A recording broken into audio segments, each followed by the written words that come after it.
Fine. That's cool. Okay. So, as with most adventures, we are starting off in the tavern of Dyer's Maw. Um, your group of adventurers have grown in number. Mhm. You've been joined by another two characters, Frith, the tiefling bard, and Annabelle, the bee costume wearing dwarf, I do believe, fighter. Um, Now they're off attending to other business, so it is just yourself, Hamish, and Flax who are sitting around the tavern, not knowing what to do with yourselves today.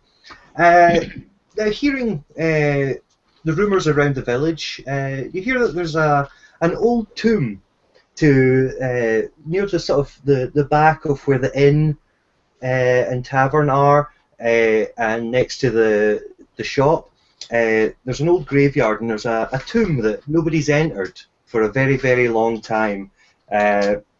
Nobody remembers whose tomb it is. There are no external markings apart from some inscription that nobody can understand. So that could possibly be a thing for you today. Alternatively, there are other things going on in Dyer's Maw, but they may mean a lot more travel. What would you like to do? Sounds good. Yeah, I think that a cleric and a thief are a good group to explore a tomb. Cool. Well, are you wanting to do anything while you're in the inn or the tavern at the moment? Uh, Do you have any Jägermeister? I'm afraid it's not been invented yet. Damn. No, I think I'm good for. I think I'm good for kind of everything. I don't really need to purchase anything. Is there anyone in the tavern other than us? Just the innkeeper behind the bar. It's relatively early in the day, around midday. Most people are working. And we're just drinking. Yeah, you're just in the tavern. Yeah, cool. Should we ask him if he knows anything about this tomb, Jose? yeah, and we should be sure if that there's no that the tomb has no owner, just in case we find something valuable inside and we have to we want to keep it for ourselves. Okay, so you slide up to the bar and engage the innkeeper in conversation. He says, "Hello, fellas. How can I help you today? What are you looking to know?" What can you tell us about that tomb over yonder? Oh, that old thing. That's just been there for as long as any of us can remember. Nobody goes near it. It's surrounded in thorns, and it's too much trouble. We only tend to the graves that are of our loved ones. That nobody even knows who is in it. The markings nobody here can understand. Okay, so there's no... Sorry, Jose, carry on. In fact, I'm more interested in people that could have come out the tomb than people that have gone into the tomb. Well, I've never seen anybody coming out.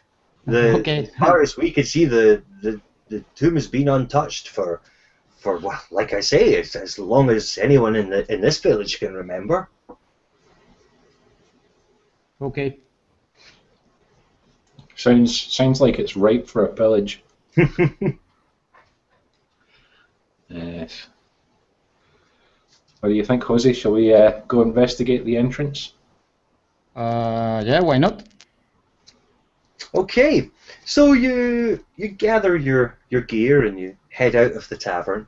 It's just round the back of the tavern in the village. There's a it's a relatively large graveyard. There's been a lot of people in Dyer's Maw over the decades and centuries. The entry to the graveyard is just a nice low stone wall. There are trees breaking up the grounds. As you get deeper into it, you can see just behind the trees, you can see this really thorny, bushed area, and behind it, you can see protruding from the thorns this old stone, sort of looks like an old stone monument. But that's about all you can see from here. Do we know what is depicted by this monument? What is the actual monument itself? You can see either side, just over the top of the bushes, you can make out what looks like two statues, sort of at either side of this monument. And if you could do me a religion check. Not my specialty. Cleric with terrible religion. Holy crap. Okay. That's 13. I rolled 19. -1. I just blew my one good roll for the night on religion. Flax apparently is awesome at religion. But I have a more important question. Yeah.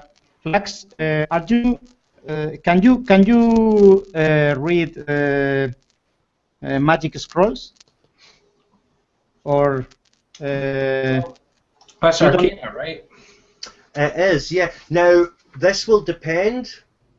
I didn't run you through this yet, Flax, but you're at the stage now where you can choose a path, and whether that path takes you so you can actually use magic. Which one's the dark side? Anything, you're a rogue.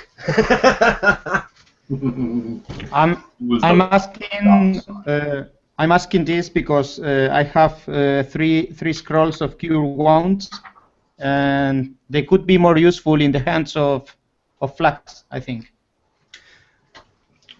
I think unless he decided to take that path, is it Arcane Trickster? So I've got the rules here. Yeah. Whereabouts are the paths? Are they actually called paths, or are they called something? It's archetypes, roguish archetypes, one of which is Arcane Trickster. And I do believe this is, level 3. I'm just going to see cantrips you can use, spell slots, you have 1, spellcasting ability. Mine says see the player's handbook for information. Fail. But as far as I can see, if you can use magic and you can, learn spells from the wizards. I do believe the wizard's spell list, yeah. I would surely think that he could use scrolls if he chose that route. That would be handy to know. So, okay, I didn't want to make you lose time. Maybe you prefer to read it later. Hold on to them just now, Jose, because if I don't use them, Anders probably will. That's true. So. Okay, don't worry. That's cool. We'll sort that out. Okay, so Flax, he remembers something with his amazing +3 to his religion. He recognizes the statue, and the statues are depicting the goddess Lovatar or Lovatar.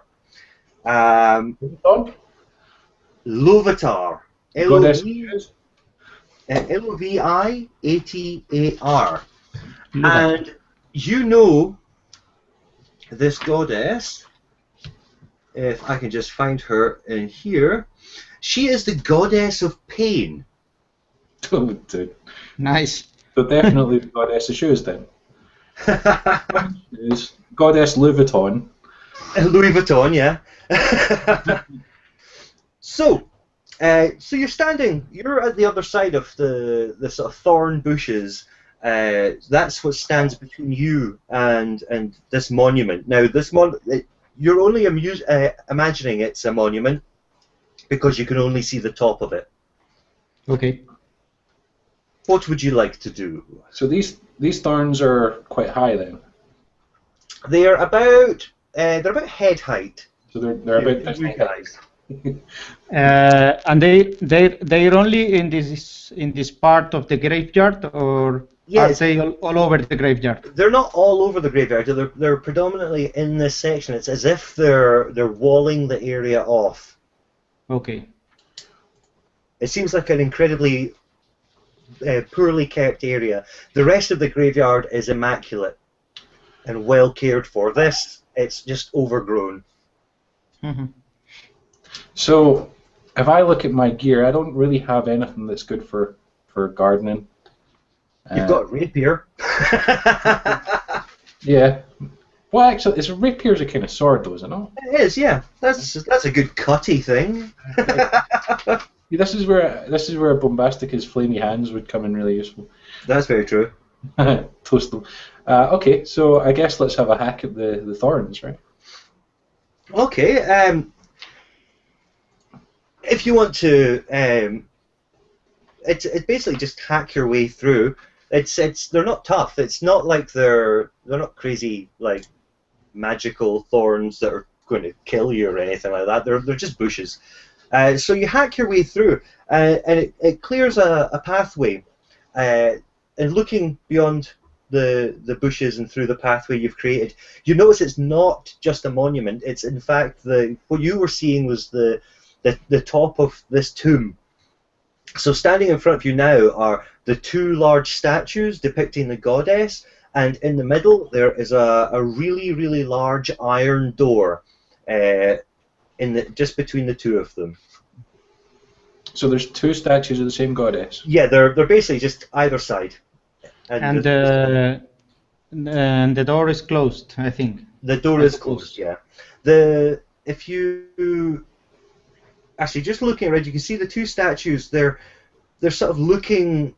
They're sort of facing like they're looking down towards the front of the sort of tomb, just sort of looking down at sort of the front of the door, sort of down towards where people would stand.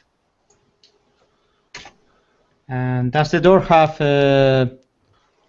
some kind of lock? The door has an incredibly large handle, and it does in fact appear not to have a keyhole. It is just a large iron door with a big handle. Okay. Do you think there's anything suspect about this? If you would like to both roll a perception check. Okay. 18. I'm on fire. I got 22. I got +1 for perception, so yeah. That's cool. So, Hamish, you notice there's something not right here. You notice that the ground at the front of the door, the grass there, it looks scorched to you. It looks as if there's been a fire here. And Bombasticus hasn't been here. No, he has not. So you deduce from that that there's definitely something not correct about this door. I'm actually going to backtrack and say that was actually an investigation, not a perception check. This is what I should have asked you to do, but you rolled quite well. So you notice from your investigation that the door looks like it's in fact trapped. Okay, I tell Flax. I think Flax, there could be some kind of fire trap here. Sounds like it. It sounds like. Can you do anything about it?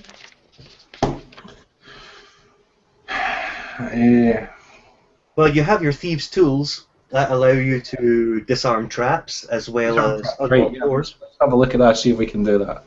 So I have a target number in order to do that. So basically, I'm just going to tell you the number. You have to roll 15 or over to disarm this trap. And remember, you get a +5 to this. 1d20, right? Yeah, 1d20 and add 5. Can you wait a minute, please? Yeah. Because I'm going to see if I can protect Flax somehow. All right, cool. I need to.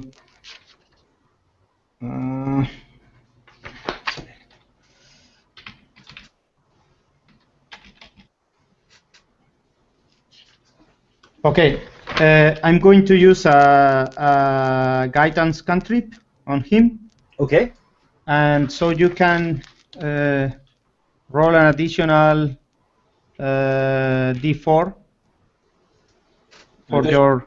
for your skill check. So that's a D20, a D4, yes, and add 5. Right, so I've already rolled a 9, so I can't fail here, basically. Wow. You could. Well, I could draw even, yeah. Oh, that's perfect. Okay, you managed to disarm the trap. That was lucky, by the way. I'm getting that feeling, yeah. That's cool. Right, you've disarmed the trap, and the moment that the trap is disarmed, the door itself actually starts to creak open. It's just this really squeaky, rusty sound as it grinds against the stone and opens up. The door is now ajar. What would you like to do? First of all, maybe we should light a torch. I have dark vision, but now you can see that it is dark inside. It's midday in the village, so the sunlight is going into the entrance, and what you can see just sort of below the door are it's just like a little entrance with a short staircase leading down. Okay.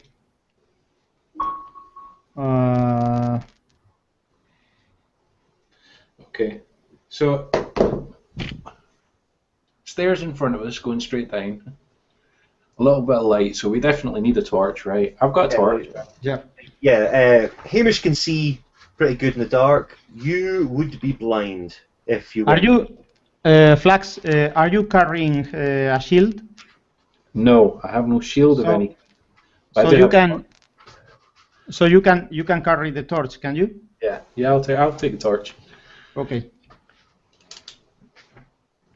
So shall we go in? Yeah.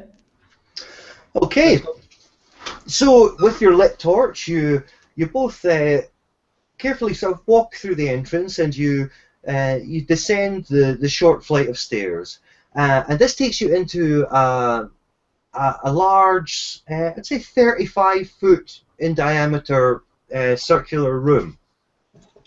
There is an exit to the southwest down yet another flight of stairs, and this just descends into more darkness. You can notice on the north wall there is an ornamental suit of armor, and there behind it is a tapestry hanging depicting a stairway to a glowing orb. What would you like to do? You said there is an exit to the southwest. To the southwest. But the stair that we have just descended. The ones you just came down that's technically you came in from the southeast. From the southeast, okay. Yeah, so you were heading northwest down the stairs, and then you enter the circular room, and literally, as you got to the bottom of the steps, you technically look to your left, and there's another set of stairs going down. Okay, I got it. Cool. So I would like to investigate the suit of armor. Okay. And Flax, what would you be doing at the same time? I wanna have a look at tapestry. Okay. Armor. Now, if you can both, well, actually, Flax, if you can roll me an investigation check. Boo. 3. You notice nothing other than what has already been described. A lovely hanging tapestry with a lovely stairway leading up to a glowing orb. Now, as you're investigating this, and Hamish is looking at this beautiful, shiny suit of armor, it suddenly lunges forward. Roll for initiative. Yeah, boy. Is it human-sized? It is human-sized armor. It is, in fact, magic animated armor. Okay. My initiative is 17. Cool. I got 12. Okay, so the order is Hamish, Flax, and then Mr. Shiny Suit of Armor. Cool. Okay. Thank you.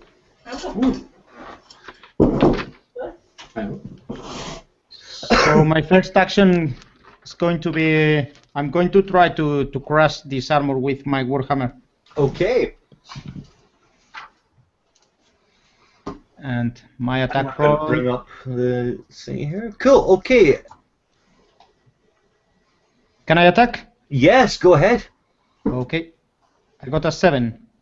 That is not good enough. You swing and you miss. The armor is just this steely sort of almost immovable object, but is lunging towards you both. Flax, although, are you looking to make any additional actions there?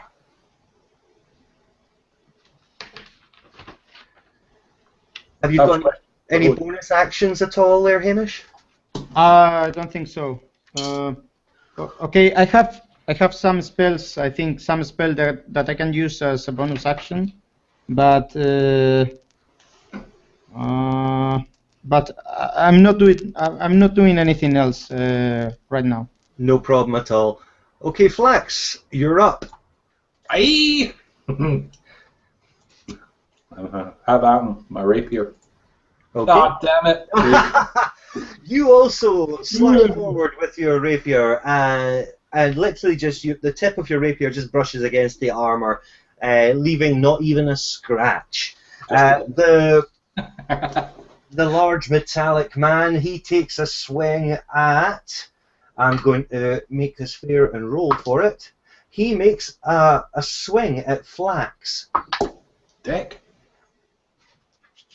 And I don't like the way you're having to check things. yeah, and he hits. Damn it. With what on earth is he holding? Anything he wants. He's holding a club.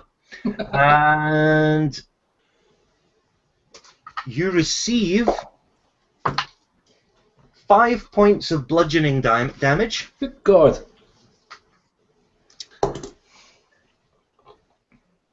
And I do believe you have a couple of bonus actions you can use. Can you disengage? And things like that? I can disengage or hide. Okay. Just in case you want to use any of them, if you want to move out of the way. Absolutely feckin' not. He's going down. He just. The story so far, while you've been away,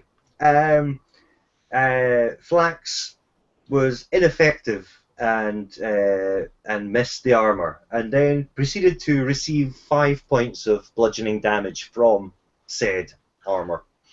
And we are back to Hamish. So, Flax, how many hit points do you have? I have 22 in total. 17 at the moment. Yeah, at the moment. Sorry. Yeah. Damn it. Okay. Would have gotten away with it too if it wasn't for you pissing. Okay, I'm going to try again to Go. attack this suit of armor. Let me a minute to open the dice stream. No problem. Okay, here it is. And okay, that's better. 22, it's my attack. You hit. Roll for your damage. Your hammer smashes into its beautiful, shiny, polished chest. I was wondering how you were going to end in that sentence there. This is going to be only 3 points of damage, bludgeoning damage. Okie dokie. Any bonus actions? No, at the moment. No problem. And Flax. Hells yeah. 9. And you add. What do you add onto that? What's your bonus? 9 plus 5, 14. Not good enough. You miss again. Come on, man. Touching. Obviously, I had one too many beers in the tavern before we Yeah, left. I think you did. You're a little bit inebriated. And taking a swing at Hamish this time, the armourer swings with his big club and totally misses. Swings over the head of the dwarf, stumbling forward as he does so, almost losing his footing, but he recovers. So its weapon is a club? Yeah, it's just like a big sort of wooden Okay. club Okay. with big metal studs in it. Okay. So we are back to Hamish. I think yeah, I'm going to attack it again Yeah, cool. with my warhammer, and that's 20. That is another hit. And the damage is 10 points now. Much better. That is much better. You see a crack suddenly appear in the armor's well polished chest, and as it sort of stumbles backwards away from you, regaining its footing, it stares at you with nothing because it's a suit of armor. And we move to Flax. Yeah, I want to take a swipe at him again. Cool. Can't have 3 misses, surely. 25. That is in fact a hit. Roll for your damage. 8. What's the damage modifier for this? Right, it should be your strength modifier, which is +3. Okay. And you're using your rapier. Yep. So you rolled an 8, so 8 plus 3 is numbers, 11. Is that correct? So that takes it down to... You guys are fairly laying waste to the suit of armor. More cracks appear in the armor. It seems to, every time you attack it, it seems to, rust begins to grow out of the area where you've struck it. And its movement begins to slow slightly. It takes a swing, but because it's beginning to get a little bit rusted, its movement's a little bit impaired. So I'm giving it a minus, and I didn't even need to because it rolled pathetically.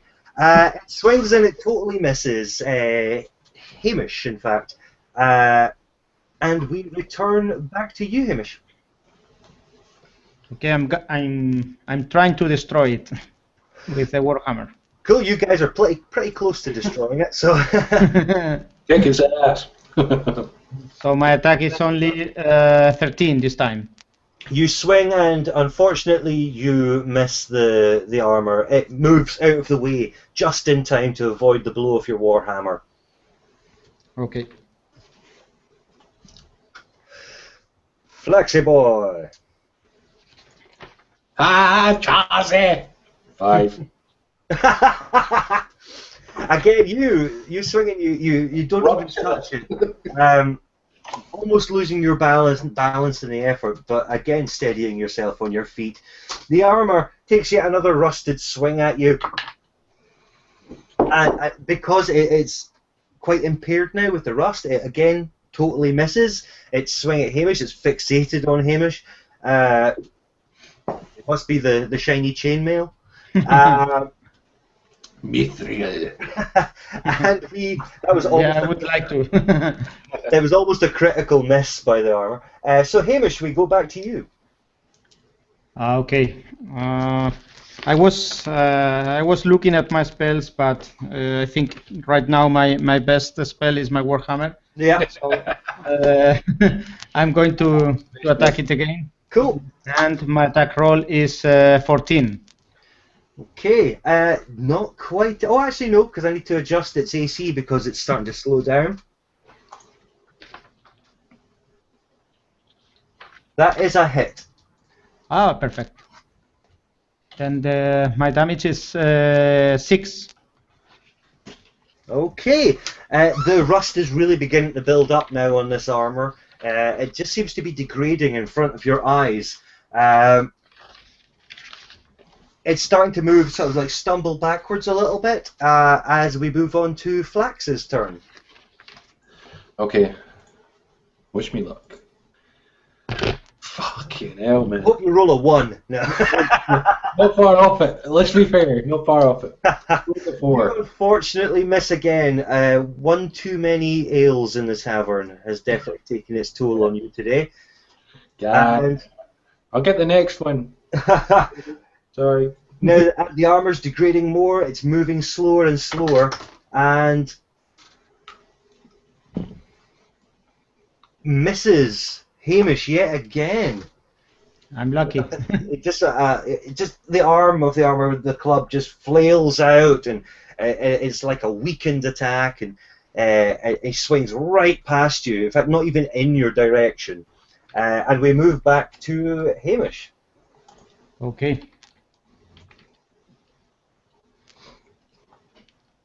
So one more try, and that will be 19. You smash it and roll for damage. And the damage is 4. The armor smashes and sending parts, helmets and pauldrons and chest plates and whatever other parts of armor are called, everywhere across the room. I can't remember all the pieces of armor. I was epically failing. Things. I can't remember what the leg pieces are called. So a big clattering noise fills the room. The armor, its chest piece flies backwards, hitting the tapestry and tearing it off the wall. And as the tapestry falls, it reveals, in your torchlight, it reveals a staircase leading up behind the tapestry. What would you do now?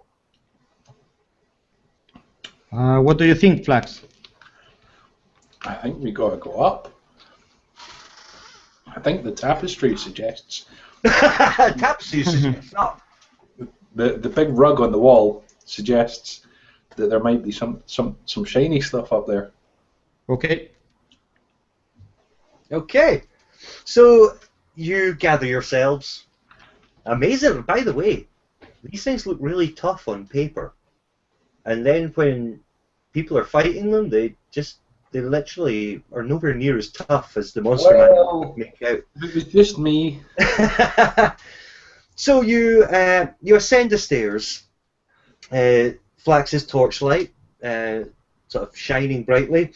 You reach the top, and it's a small circular room. There's a pedestal in the center, upon which sits an ornate sword. Nothing else seems to be in the room. It's just a small circular room with a pedestal and the sword on top. Now, I do believe you've had an Indiana Jones moment. And no exits? No, just the stairs that led up to it. Is it? I mean, the sword is on a stand in the middle of the room, right? There's a pedestal with the sword laying on top, just in this small circular room.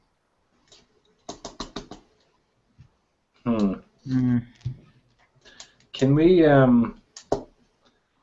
investigate the room? Yeah.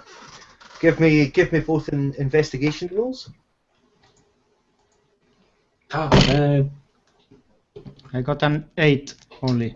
Okay, you just see stone walls surrounding the pedestal. The pedestal looks like a pedestal, normal marble.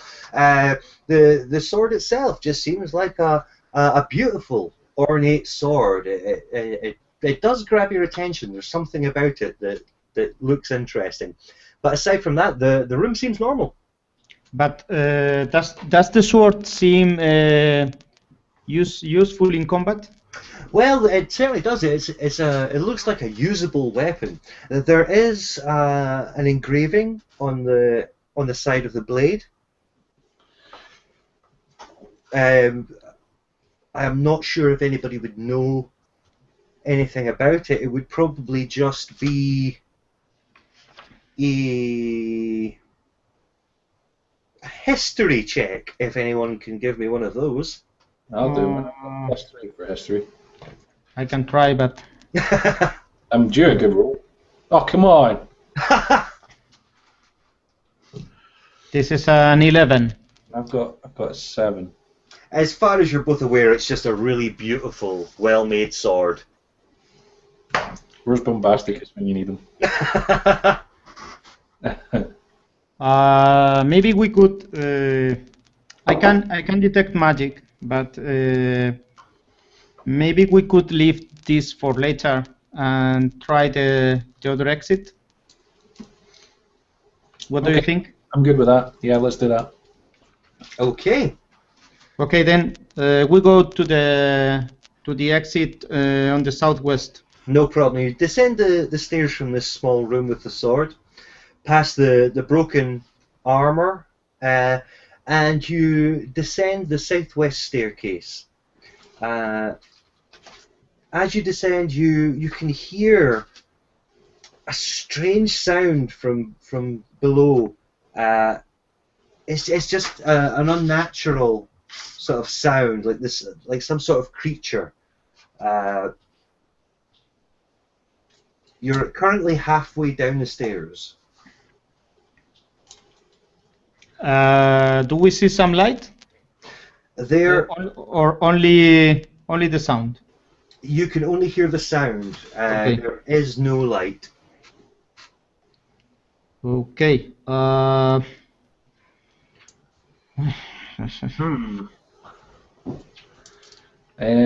So I could use some stealth, and I could try and sneak down. But if you are carrying the torch, Yeah, that's true. you could be seen. Sliding along the walls with a torch in my hand. I totally wouldn't have even remembered that. Yeah, Hamish, thanks.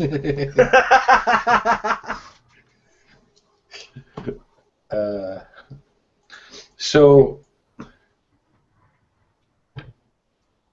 I could pass you the torch and then sneak down.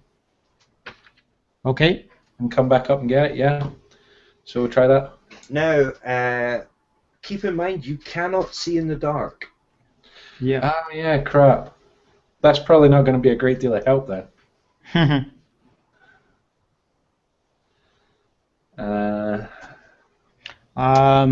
I can see in the dark, but I'm not stealthy at all. We have a catch-22.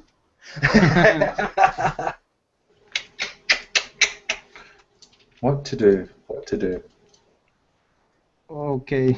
The sound from the room below appears to be getting a little bit more distant now. More distant. Okay. I think we go down and have a look. What's our choices? Your choices are go back the way you came or go down. Yeah, and I don't want to go back yet. I've only just got here. I think I could also use one of my spells to be stealthier, but it's a second level spell and I have only 2. So I think it's better if we wait a couple of minutes to see if the if this creature or whatever leaves the room. Mm-hmm. As you're whispering that to each other on the staircase, you again notice the sound from the room getting even quieter, more distant, a bit more of an echo. Okay. So what do you say? I think we go down. Okay. Okay, so you descend the staircase again, and you reach the bottom. You enter into what looks like about a 40-foot by 30-foot room. It is just squared, well, rectangle. Okay. Across on the opposite wall from the staircase, there is a. Let me just see what on earth was there. There's a shield with crossed long swords mounted to the wall above Where's a the small wall? chest. Which wall? It's technically to the western wall. You come down as the staircase curves, and you've entered on the east side of the room. You are looking west. There is another staircase heading down to the north. Okay. Below the shield and swords that are attached to the wall, there is a small chest. Sorry, where is the chest? The chest is underneath there's a shield with crossed swords attached to the wall on the western wall, and just below that on the western wall sits a small chest. Okay. First of all, I would like to look for tracks, footprints, or something like that. You see nothing. The floor is dirt, and there are no track marks at all in the dirt, apart from your own feet. Okay. So maybe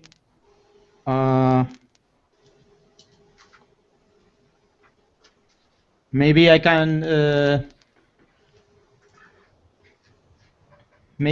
keep watch on this stairway while Flax investigates the chest and the shield. Sounds good. Cool. Okay. Okay. So I'm standing just at the beginning of the stairway that is heading north. Okay. No problem. In fact, I shall just do this.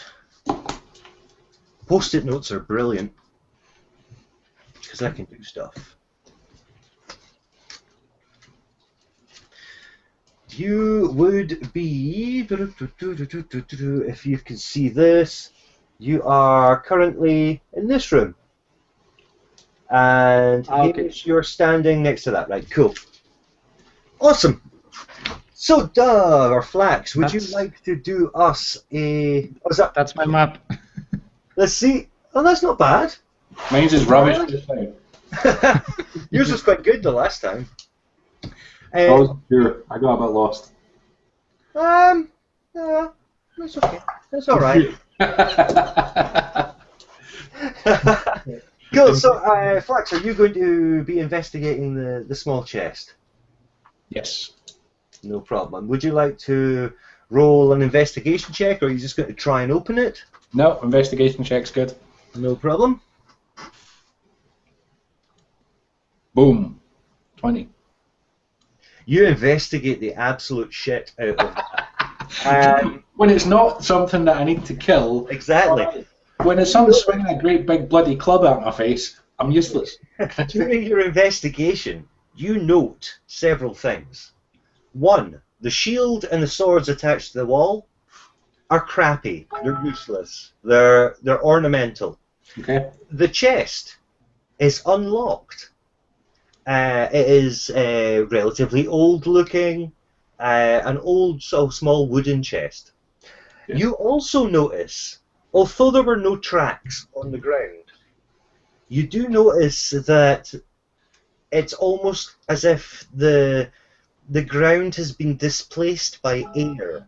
Like something it's almost like it had almost blown down or almost brushed past. but not like a track, not like a In which tread. direction? What was that? In which direction? Currently, it's as if it circles around the room and then heads down the northern stairs. Okay. And Hamish, as you're standing next to the stairwell, keeping watch, could you roll me a perception check? Okay. 19. You can hear the sound getting a little bit closer now. It's just drawing closer, not really close just now, but getting closer. Is it the same sound before? It is. It's almost like a... How to describe it? It's not a walking sound. Mm-hmm. It's almost like a gaseous sound. It's like just an unnatural sort of sound. Like my house after pizza night. Very And much like your house after pizza night. and it comes from the stairway. From doesn't the it? northern stairs. Yeah. Okay. So I tell Flax about the sound. Cool.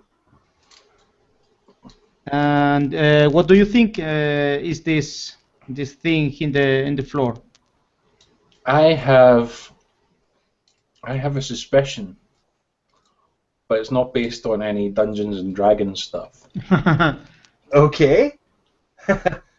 It's based on. Dog's going meta. It's just based on my general perception of what's happening around me. I fear it may be some kind of flying face monster. Would you like to... Something not unlike what Dave has for his little picture beside his name. Could you both roll me I would say nature check? Okay. Okay. I got a 7 only. I got a 14 plus 3, 17 I got. That's damn good. You recognize this from your some previous tales that you've heard in taverns. And you know that these are the kind of tracks that are left in the dirt by creatures from the Beholder family. You don't know what type. You all know, as adventurers, that there are several types of Beholder. There are Beholders themselves. They are spectators. There are also ones I can't remember offhand, but they're sort of like dead and stuff. So you don't know what type, but from your knowledge, what you can see, you know this is some sort of Beholder. Otherwise known as flying face monster. Basically, flying face monster. Yeah. That's not good news anyway. That would depend on what kind of Beholder it was. Are there beholders that give you stuff? Yeah, Sorry? death, normally. They're Yeah. really good at giving death. I figured as much. It's that kind of tomb. And I think I remember some kind of undead beholder too. Yeah. I can't remember what he's called, though. Luckily, he's at the front of the monster annual. So wait a minute. What do we do, Flax? Is the Eye of the Beholder like the Metallica song? Is that a Dungeons and Dragons reference? Yeah, it's a Dungeons and Dragons reference.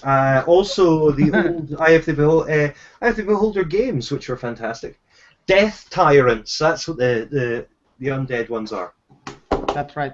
Every day is a skill day. There you go. I think we should loot this chest, and then probably. I don't know how you're feeling, Hamish. I don't know how tough these things usually are.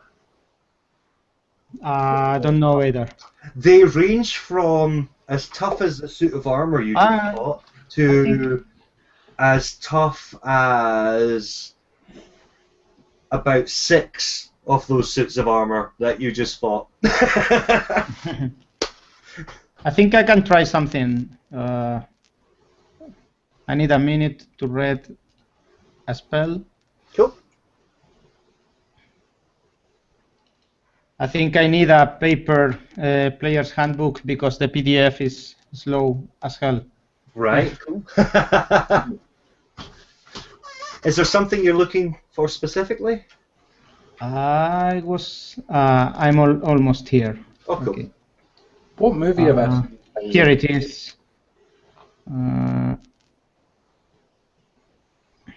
Is it Star Wars? What's that? Is there something like these things in Star Wars? I'm not sure. They basically, I always thought they looked like the kind of creature you'd see in Doctor Who. Okay. Do I think I have a minute before this creature gets to the room? Definitely. You've probably got a couple of minutes before it reaches the room. Okay. Then I'm going to cast an augury spell. Okay. It has a casting time of 1 minute. And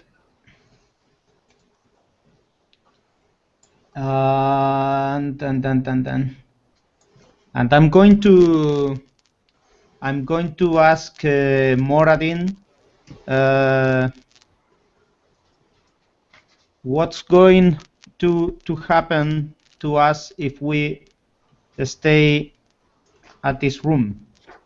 And ooh, fancy.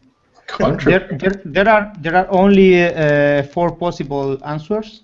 Okay. In case you need. The spell is on page 216, and in case, I think you should, Dave. I think you should look at the spell. Yep. Cool. To choose one of the answers. Okay. What is the spell called again? Augury. I don't know if I'm saying it well. We'll soon find out. In the meantime, I've looked up which movie I saw that. On page 215, in fact. I was 1 page away. I've looked up which movie I saw that thing in. Yeah. It's Big Trouble in Little China. Really? Yeah. Is this a purely clerical? It would be, wouldn't it? Yeah. It's a cleric spell. I'm just trying to find it. Yeah. In the player's It's handbook. second level divination. Augury. Okay. Yeah, right. How do you say it? That's a really good question. Augury? I think. Yeah. It was hidden at the bottom of the page. Yeah.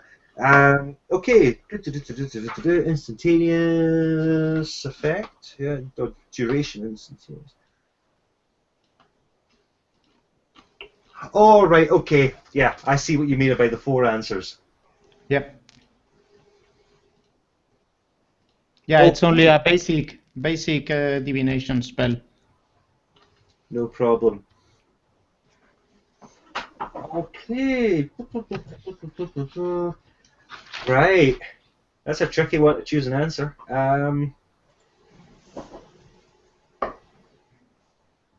Okay. Okay. So. Oh, it's like Ohm sticks. Right. Cool. So you cast. Is it dragon bones or cards or sticks? Basically, you do your divination, and you look over the results in front of you, and it shows you that by staying in this room, nothing especially good or bad will happen. It's not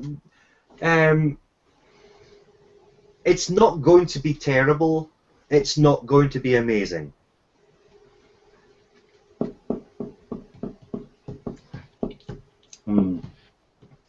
Okay. So I. Not especially good or bad. Okay. I tell Flax about this, and what do you think? Maybe we could have you already examined the contents of the chest? No, not yet. Let's have a look. Okay, then maybe you could examine them, and I can keep watch on the stairway as I was doing before. Sounds good. All right, let's have a butcher's. Cool. Okay. So Hamish is keeping an eye open on the stairwell, and Flax, you open the lid of the small chest. It is absolutely fine. You open it. Inside, you can see 20 gold pieces and a small bottle with a liquid in it. Can I examine the bottle? Or You investigate can. the bottle? Or You what? can give me an. I would say this would be. Yeah, just give me an investigation roll. 8 plus 2, 10. It appears to be a liquid in a bottle.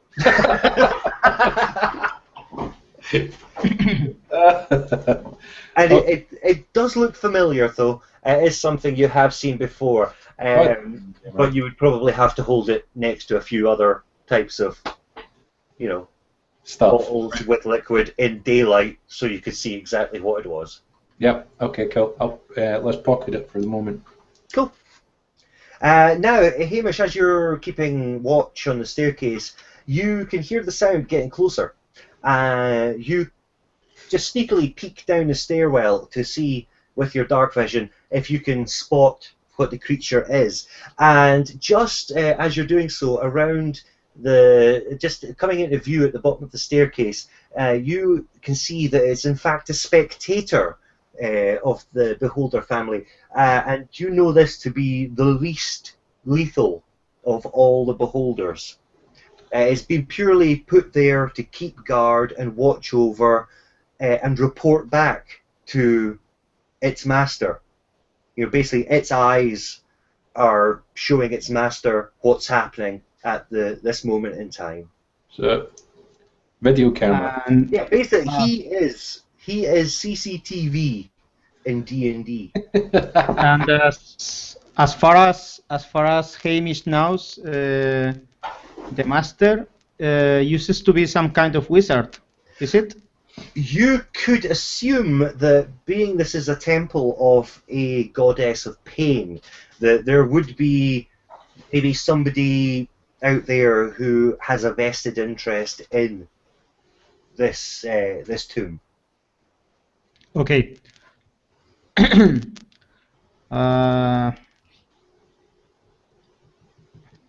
Okay, so I'm going to wait a minute.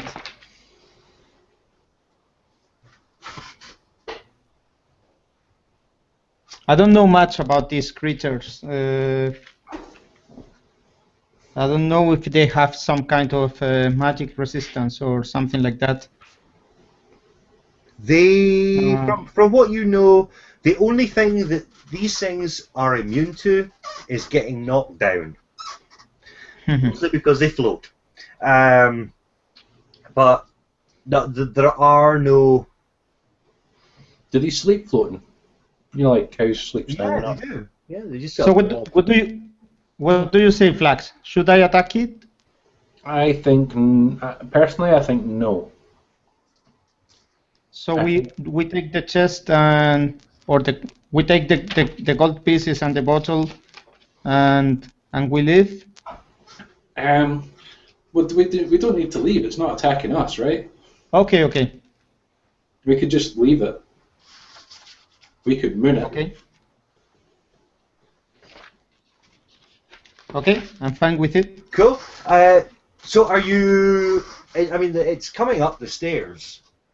Are you wanting to get out of view of the immediate view as it would enter the room, or So your current locations?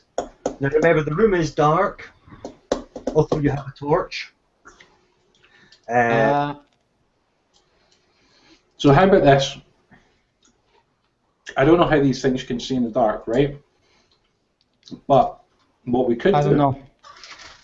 is we could extinguish the torch, get up against the wall, and that's the north wall on either the right or left side, whichever, next to the door. Mm-hmm. Yeah, I'll put my I hand. was thinking the same. I'll put my hand on your shoulder, and once he comes into the room, if he doesn't see us, you can guide us down the passage behind him. Okay, let's try that. Cool. Now, all right, you get your positions, and we'll say you're standing just to the left-hand side of the stairwell, and you're staying as quiet as possible. You've extinguished the torch, yeah? Yep.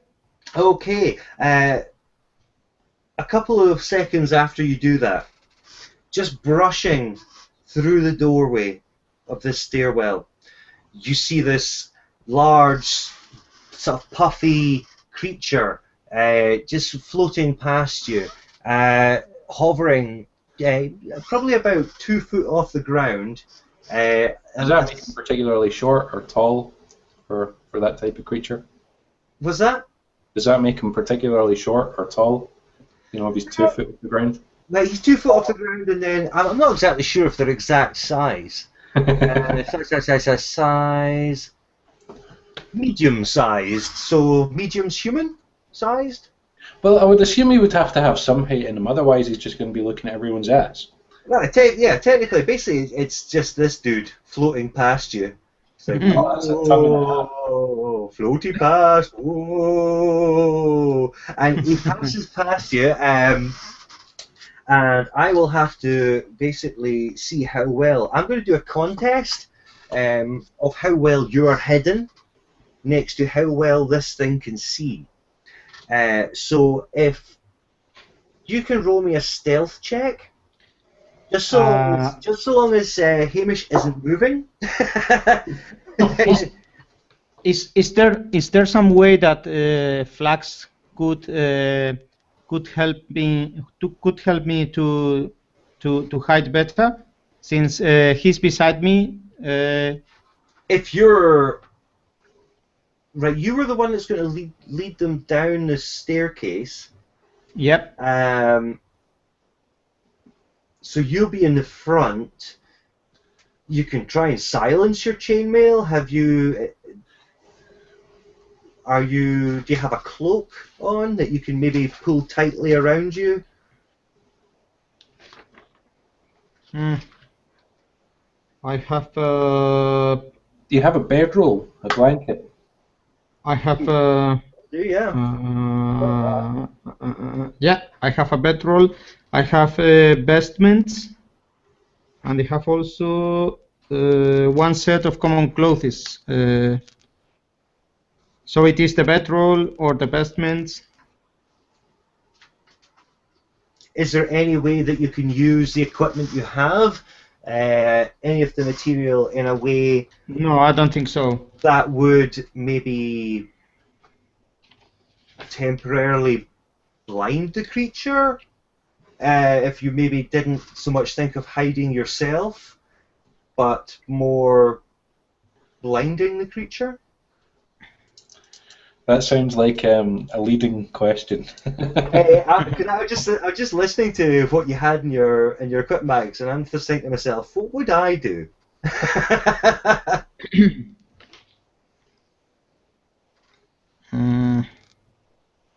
You've got like a human-sized floating sphere just moving past you slowly.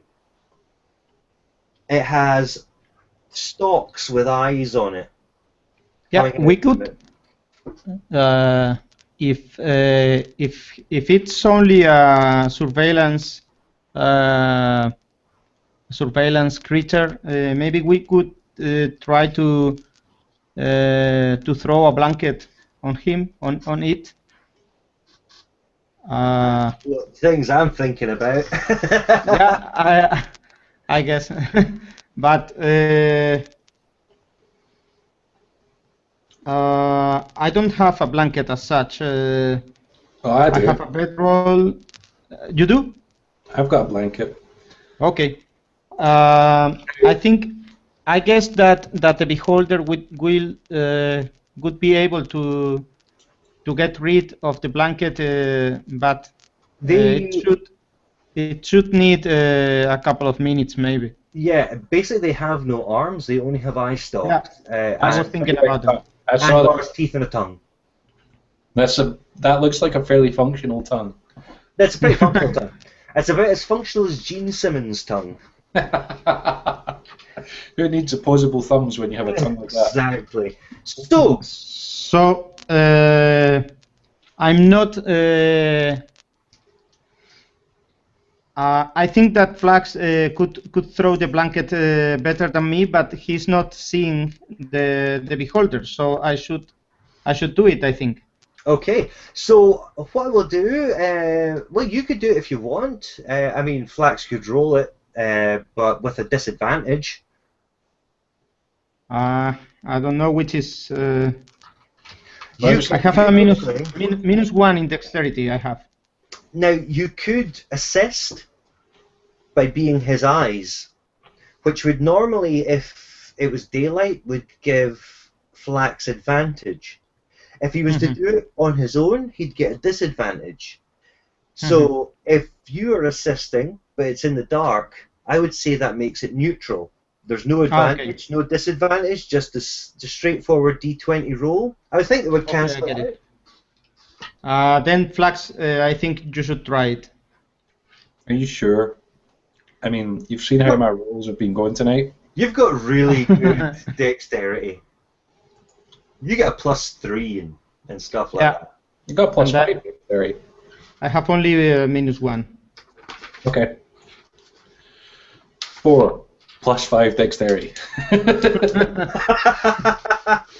4 plus 5, so that's a 9. Now, I would probably say, I'm just trying to see if this would be any specific type of check as opposed to standard dexterity. It's not athletics.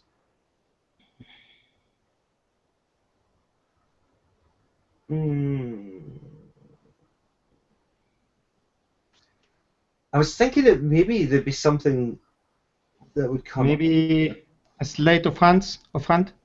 It's more sort of. That's more subtle. Survival. It's kind of like trapping. But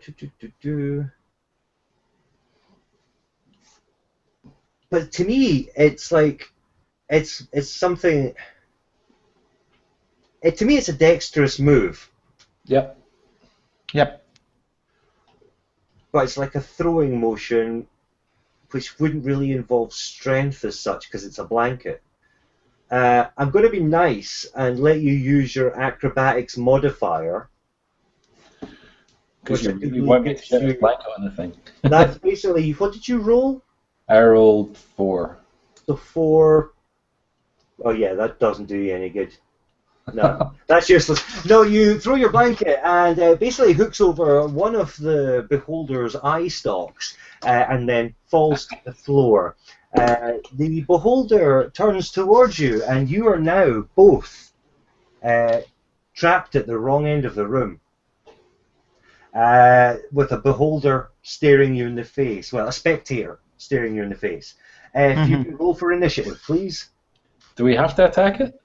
Well, we are staring at you. And we are in the darkness, okay?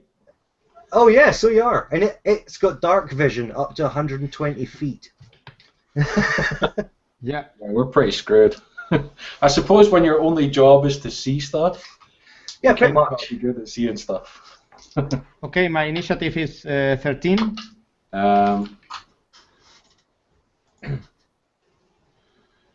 So is mine. And -7. So you can both choose who wants to go first. Hamish, you always hit harder than. Do you have some quick method of making light? You should be able to quickly light a torch using a quick sleight of hand roll, if he so desired. I would say it would only take a bonus action to light a torch. Okay. And you can take your bonus action either before or after an attack, so... Okay. Do you light the torch, Flax? Yeah, let's light a torch. Good call. Cool. Okay, Okay, you spark the torch up, and it suddenly gets really bright in there. You can see the pupils dilating on the spectators' just hideous eyes. 60.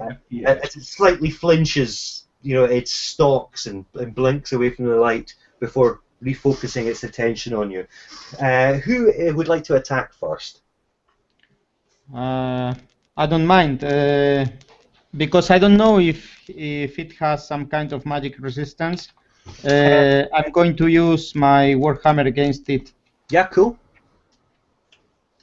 So my attack roll, it's only 10.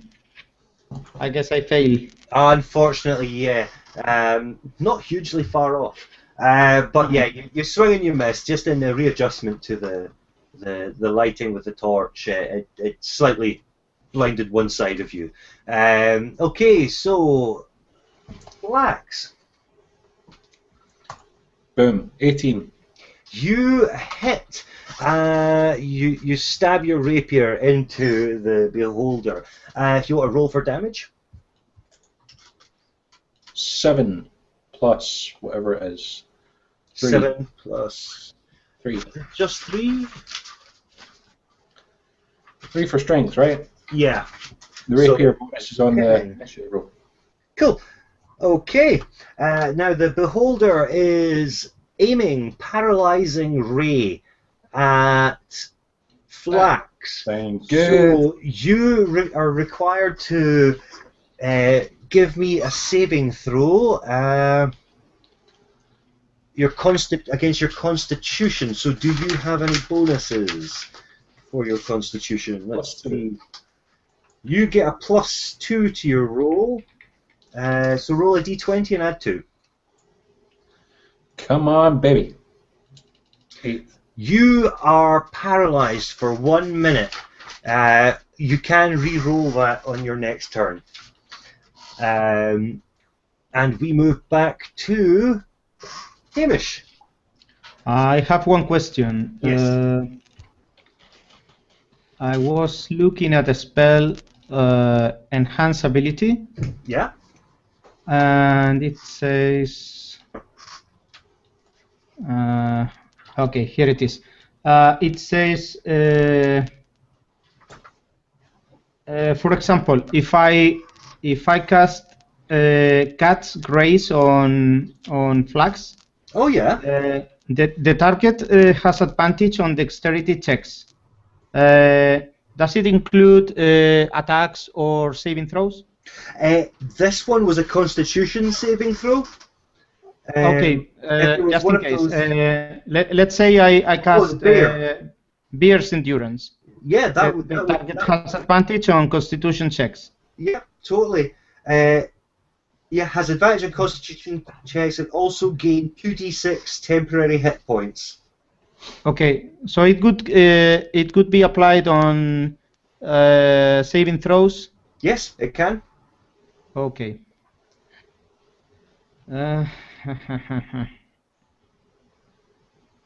Okay, so the paralyzing ray is a Constitution saving throw. It is, yes. So okay. What you're talking about would really probably help. Okay, then I'm going to cast. I'm not sure it's a good idea, but I am paralyzed. Yeah, I'm going to cast. How's the name? Bear's Endurance on Cool. Flax. No problem. That's one action. Yeah, cool. That's just an instantaneous thing, isn't it? It just works. It's concentration, and I think that I cannot use another concentration spell. Right, okay. While I think it's the only effect. Right, no So, problem at all. so Flax, you have advantage on Constitution checks, and you get 2d6 additional hit points, I think. Cool. 2d6 temporary hit points, Yeah. which are lost when the spell ends. So that's my action. Brilliant. Okay. We move on to Flax. You need to roll a d20 plus 2. Well, actually, roll 2 d20s, take Yeah. the highest, and add 2.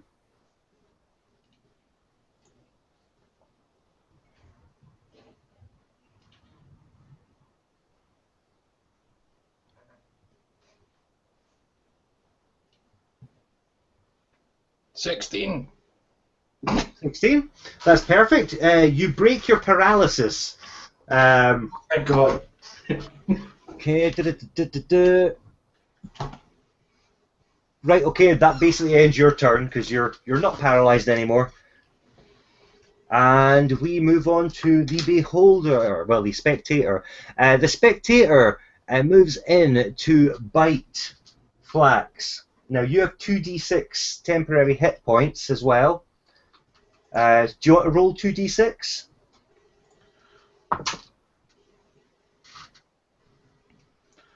that for me? Yeah.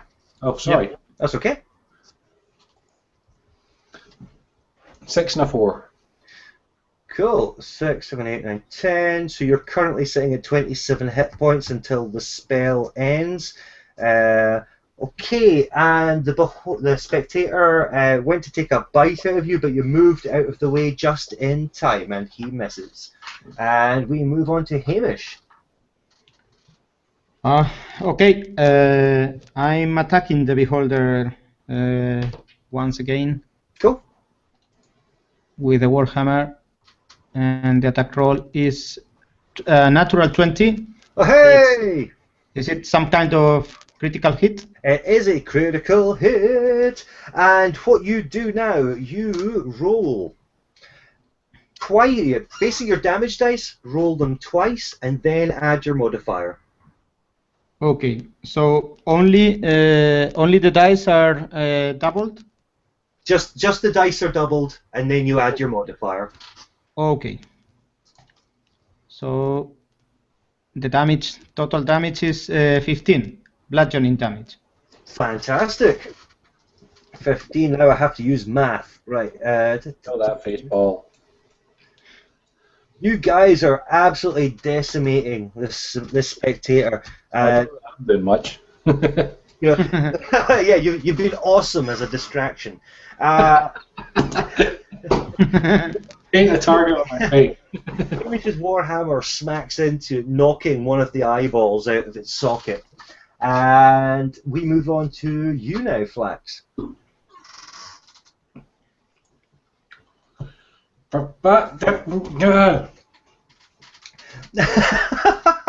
Big ass ugly 4. Okay, you swing with your rapier and yet again miss, stumbling slightly forward, almost dropping your torch, but you manage to recover yet again. The spectator, being hurt now and taking offence at losing one of its eyes, swings towards Hamish and was about to bite him, but missed completely. And we move back on to Hamish. Okay. I'm trying to smash another of its dice, and my attack roll. Oh, it's only 8 this time. Unfortunately, you swing and miss. The spectator bobs out of the way, just boing boing. Like a space hopper in the wind. Bobbing And and we move to Flax. Okay, I got ahead of this time. Oh, 7. Not quite enough again, I'm afraid. And in retaliation, the spectator casts Fear Ray at you. So if you can roll me a Wisdom saving throw, on your sheet it should be able to tell you. That's one. Yeah. Do I have to use? Is it just still a D20? Yeah, just a D20 and then add your saving throw modifier. 13. 13. Yeah. That's perfect. Yep, you are not affected by its Fear Ray. And we move on to Fear Ray. Fear. Because at first I thought you said Fury. Oh no, Fear Ray. And we move back on to Hamish. Okay. I'm going to try again with the Warhammer. Cool. And I get a 13.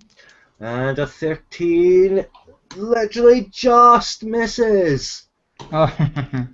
Target AC 14. And Flaxy boy, you're up. For goodness sake. That's an 8.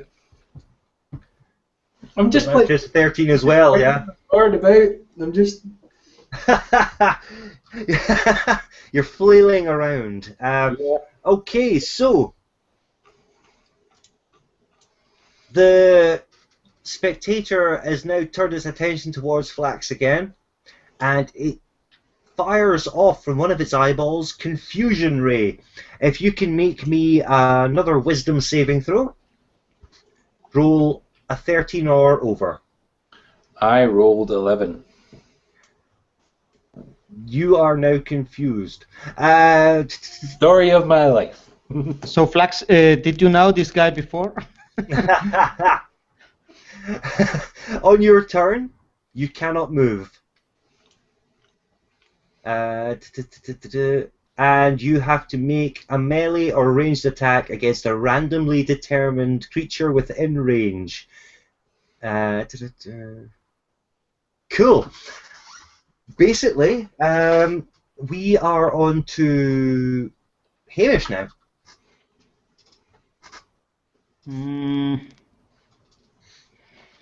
Okay, let's try again. Now I got 15. That is a So hit. I guess I hit, and the damage is 10 points. Fantastic. Good stuff. Now, I am going to roll a d6, and on a 1 to a 3, Flax will attack Hamish. And on a 4 to a 6, he shall attack the spectator. And he attacks Hamish. If you can roll a... This will be where you crit. Yeah. So, okay. 9. It's okay. I'm still missing everything. That's cool. You can't even hit your friends. Cool. And I look. Oh, sorry. I look surprised, and I say, "Flax, what are you doing, man?" Flax looks at you and just goes, I don't know.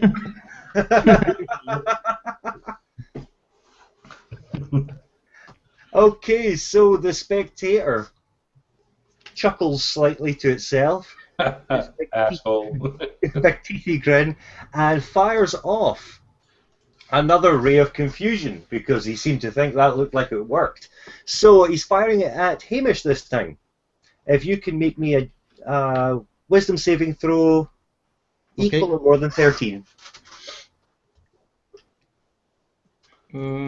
Okay. That's 16.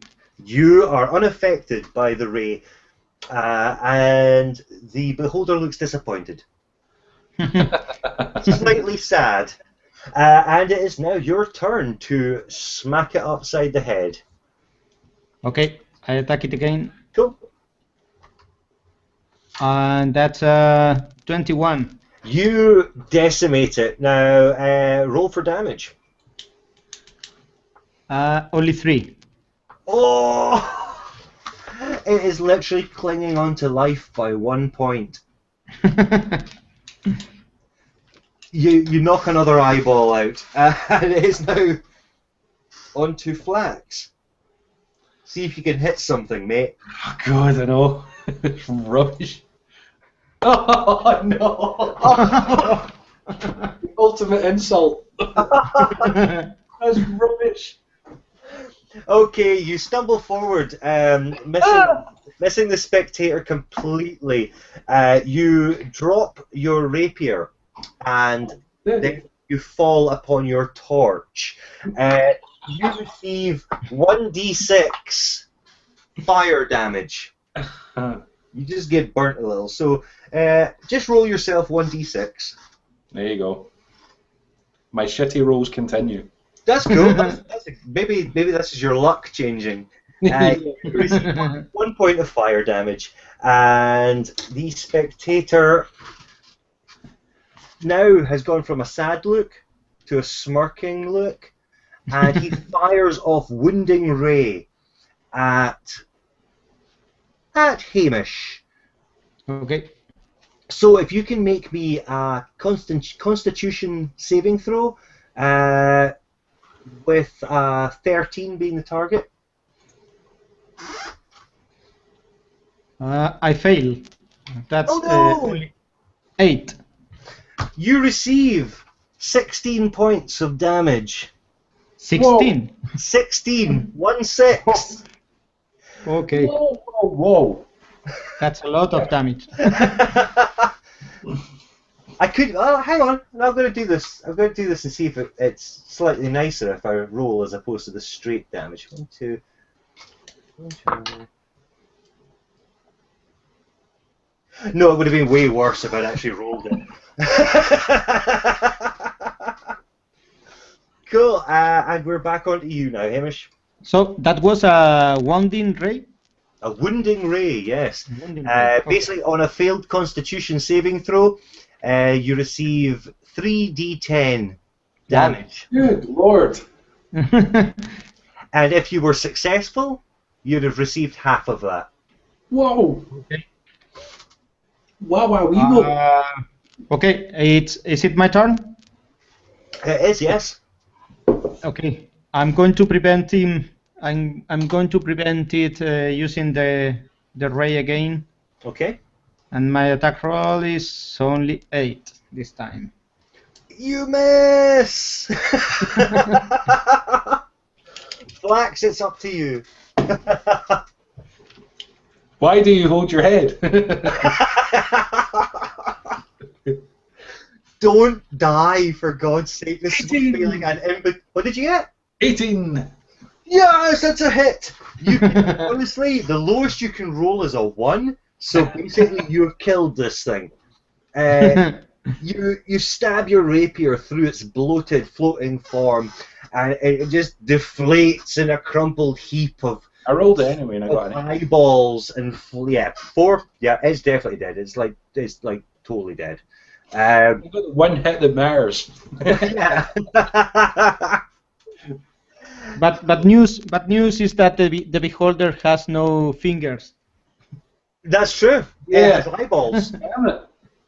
Both eyeballs. And, yeah, there's a big eyeball and a bunch of small eyeballs. I'm not. I mean, we've not killed anything so far tonight that has fingers. That's true.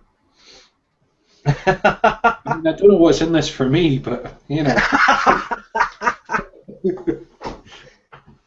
Okay, so you're now standing in this room, and you've got the staircase leading down, the staircase leading upwards. Shall we go see where the beholder came from, Hosey? Yep. Now that we've I slaughtered agree. it. Okay. Now that I've mightily struck it down. with your one good roll. Yeah. Okay, so you head down the staircase, and at the bottom, you enter into this 40-foot by 40-foot room. Immediately opposite you, on the northern wall, there is a large stone face. To the northeast, there is a doorway that has a closed door, closed wooden door. Now, as you step foot into this room, large iron gates, like portcullises, come crashing down on both exits. And the big stone face turns towards you. And I really need to get to the right page. It says, "Both brave and bloodthirsty you all may be, but only 3 answers will please me." And he proceeds to ask you 3 riddles. Ah. And he begins. "What always runs, but never walks, has a mouth, but never talks, has a bed, yet never sleeps, water flows, though never weeps." It's a river. Yep. Hamish is a river. Definitely. Good stuff. The face looks at you and goes, "Clever man." Question 2. "As light as a feather, but you cannot hold me for long. What am I?"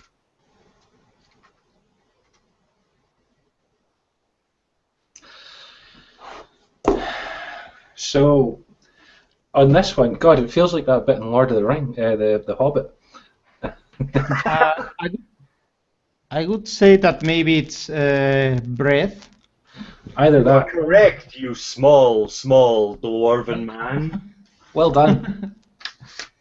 Question number 3. "You must keep it after giving it. What am I?" You have to keep your word. After Correct, you my give friend. it. Correct. You're good at this, Hamish. The 2 iron gates fly back up into the ceiling, and you hear the clicking as the door to the northeast unlocks. And the face falls lifeless. Okay. Should we investigate this room? Yep. And this door is the only exit, is it? It is the only exit, yes.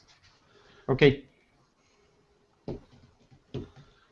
Okay, then we investigate the room. Cool. You find absolutely nothing anyway, because the room is literally a dirt floor with this inanimate face upon the wall and the doorway to the northeast. Nothing further in this room. Are you sure? You do notice above you on the ceiling there is a trap door that remains closed. I'm tempted to leave that on the basis that we were able to answer all those questions correctly. I think the fact that it's closed is probably a good thing. Yeah, I think you're right. So, do we go to the through the door? Yep, cool. Okay, you start to descend along. Well, sorry, you open the door, and you look, and it is a long passageway leading to a curving staircase.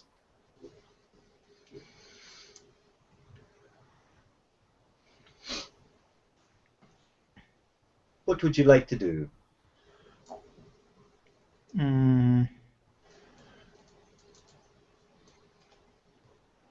I guess we follow the staircase,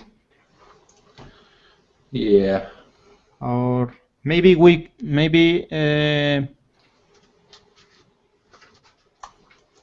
maybe we could look for traps. Okay, if you want to, do you want to do an investigation roll? I think Flax is better in this than me. Cool. So I got 21. You notice that as you slowly walk down the corridor, you notice that there is a switch in the ground, a loose stone, like a basically a pressure switch. Sneaky. Good catch, Hamish. Should we investigate the switch? Shall I disarm the trap? Yep. Okay, I'll use my thief's tools to disarm the trap. Okay. Yeah. And what did you roll? I rolled a huge 2. Oh God. My bad luck continues. Okay. As you start to fiddle with the mechanism of the pressure plate, it triggers the trap. And in true Indiana Jones style, a large spherical boulder drops from the ceiling at the doorway of which you just entered and begins to slowly roll towards you, gathering speed.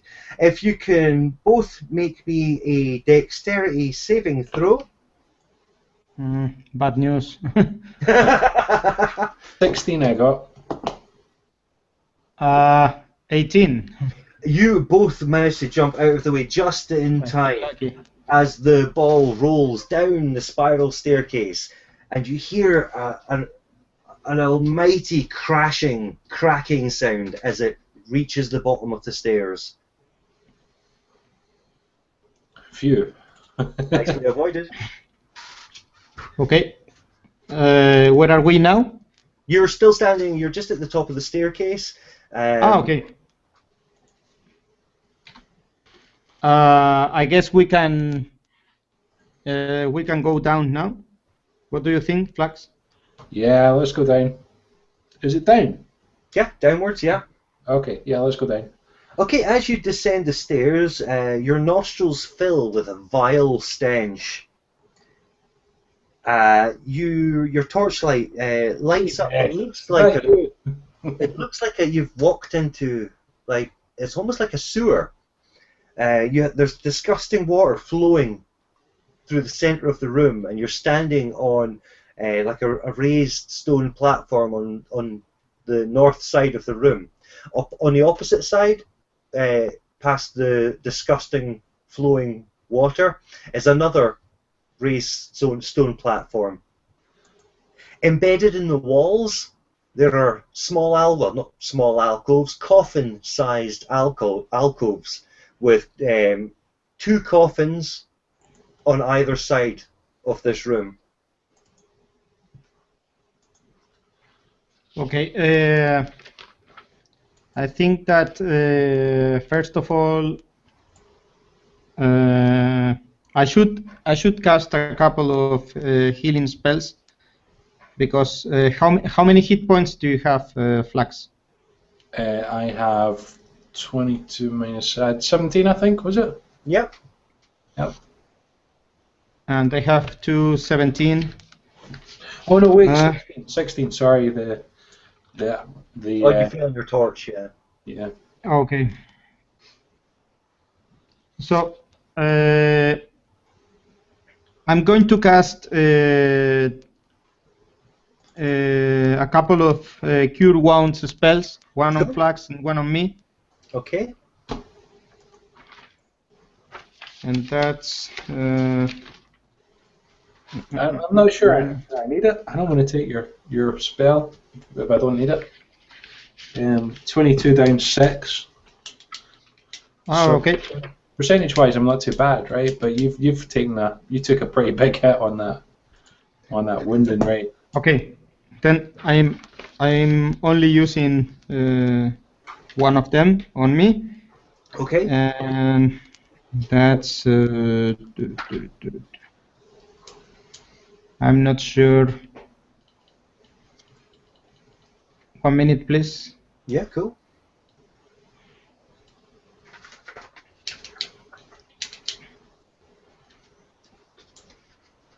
Here it is. 1d8 plus my spellcasting ability modifier. That's 1d8 plus 4.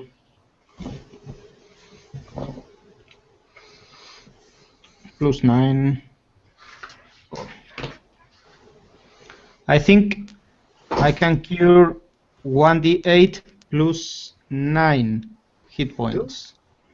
So it will be 11. So I have now 28 hit points. Fantastic.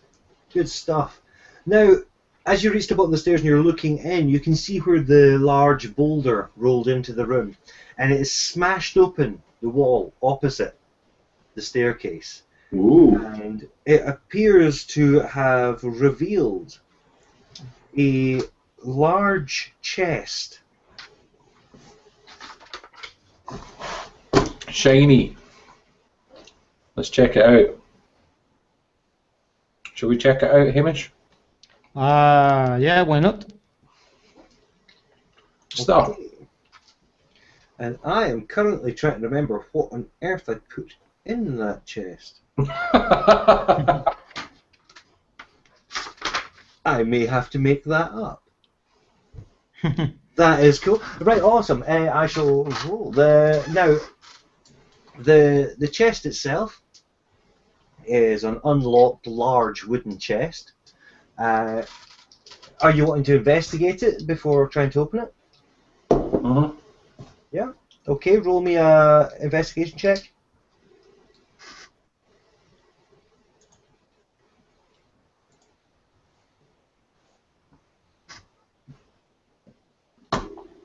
Eight. Okay. You don't notice anything unusual about it. There doesn't seem to be any lock. It's a big wooden chest.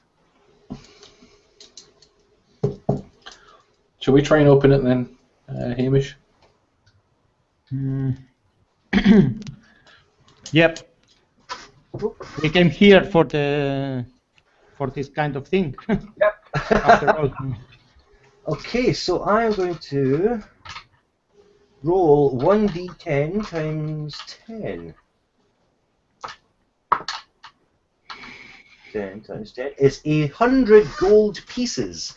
There is also inside there is a finely carved dagger, which would give you a +1 damage over a standard dagger.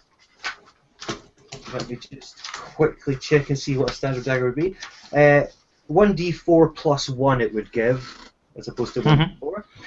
There is a helmet in here, a finely made iron helmet, or steel helmet, sorry, which gives +1 to an armor class. And that is all. Okay, I think we should keep these things. Agreed. Cool. Now you're standing in this wretched sewer. The stench is unbearable. There are coffins in the walls, but there appears to be not much else happening here. It's silent apart from the sound of the water and the occasional dripping sound. Are the coffins closed? They are. They're very old. You can What do see you think? the wood of the coffins isn't in very good shape. I think. Maybe we shouldn't disturb the dead. I agree. I don't think. Well, I think I played Skyrim before, and so some of those Dragar things can be a bit of a nightmare. Yeah, let's leave them. Let's leave them be.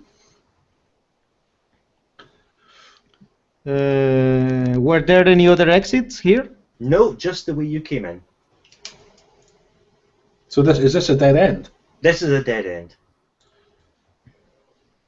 This is basically the bottom of the tomb where the dead were buried.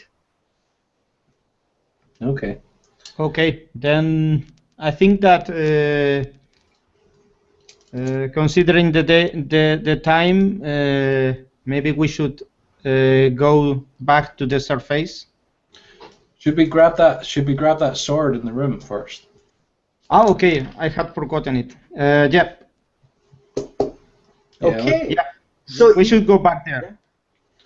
Groovy. So you wander back up the steps, through the room with the large stone face, back up the steps, and accidentally stand in the remains of a spectre. I was going to say, can I kick it as we go by? Yeah, an eyeball bounces off the western wall.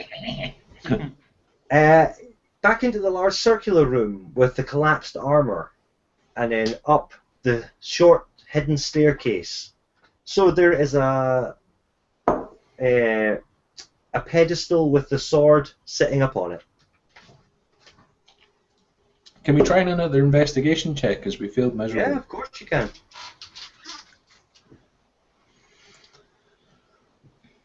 So I got 14 this time. And I got a 1. You both don't notice anything. Oh man. Should we just grab the sword and run? Could you leave a beautiful sword unattended on a pedestal? I don't have a good feeling about this. I don't have a About good this feeling sword. about it either, but you know, I don't want to leave it sitting there. The thief in me is saying that it's difficult to leave. How about this? You could get to the doorway. I could grab it because I have a disengage. Right? So if something comes up, if something comes out to fight us, I could disengage and we could both make a run for it. Okay. Shall we try that? Okay. Yeah. All right. Let's do that. I'm going to grab the sword. Cool. Okay, but before that, I think I could use one of my spells. Let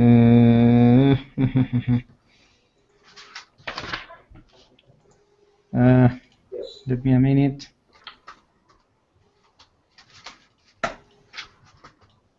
You.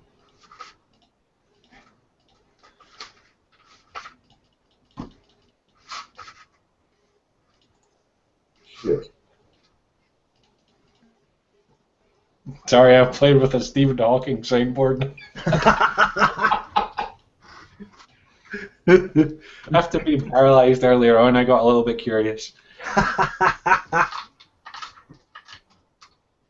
like.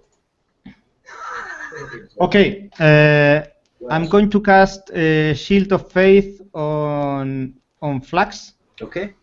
as a bonus action, and a shimmering field appears and surrounds Flax, and it grants him +2 bonus to armor class for 10 minutes.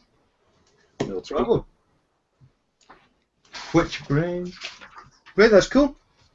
Okay, Flax, are you reaching for the sword? I'm taking the sword. Cool, make me a dexterity saving throw. A what? 6 + 5, 11.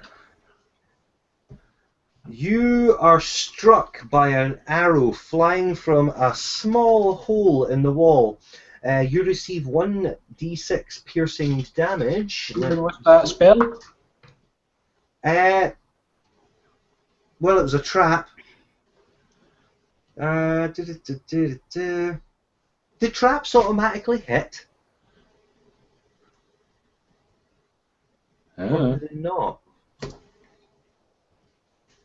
Arrow.